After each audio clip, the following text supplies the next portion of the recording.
Nous sommes dans le centre R&D de la société M2I, situé dans le bassin de Lac, dans les Pyrénées-Atlantiques. Le laboratoire synthétise des molécules complexes de l'échelle laboratoire à l'échelle kilolab et nous les caractérisons avec des méthodes analytiques dédiées. Donc 25 personnes travaillent actuellement dans ce centre de R&D. Nous avons développé un savoir-faire assez remarquable dans le domaine du biocontrôle sur la protection des cultures par voie biologique.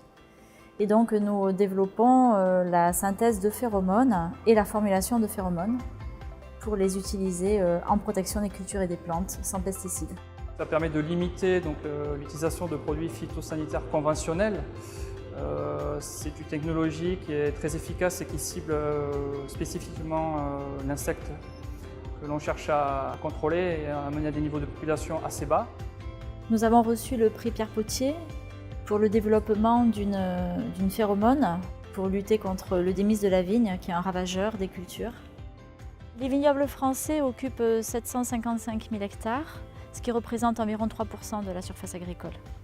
Ils sont consommateurs d'environ 20% en volume des pesticides utilisés en France. Parmi les différentes solutions pour traiter le vignoble français, il existe aujourd'hui des solutions biocontrôle. C'est une molécule qui est naturellement émise par la femelle pour attirer le mâle et ainsi assurer sa reproduction. Donc en venant artificiellement saturer l'atmosphère, on crée une désorientation spatiale du mâle par rapport à la femelle. Le mâle ne va pas réussir en fait à retrouver la femelle à travers ce nuage de phéromones et donc il ne va pas arriver jusqu'à la reproduction. Et on va limiter ainsi le développement de ces insectes ravageurs de culture. Il faut savoir qu'à l'heure actuelle, il n'y a que 4% des vignobles qui utilisent, à cause du prix et de la pureté de la phéromone, ce type de traitement. Et donc nous avons développé un procédé d'accès à cette phéromone qui est éco-efficient et une pureté d'actif, une pureté de phéromone qui est bien supérieure à la phéromone qui est actuellement commercialisée sur le marché. Notre innovation se porte sur deux parties.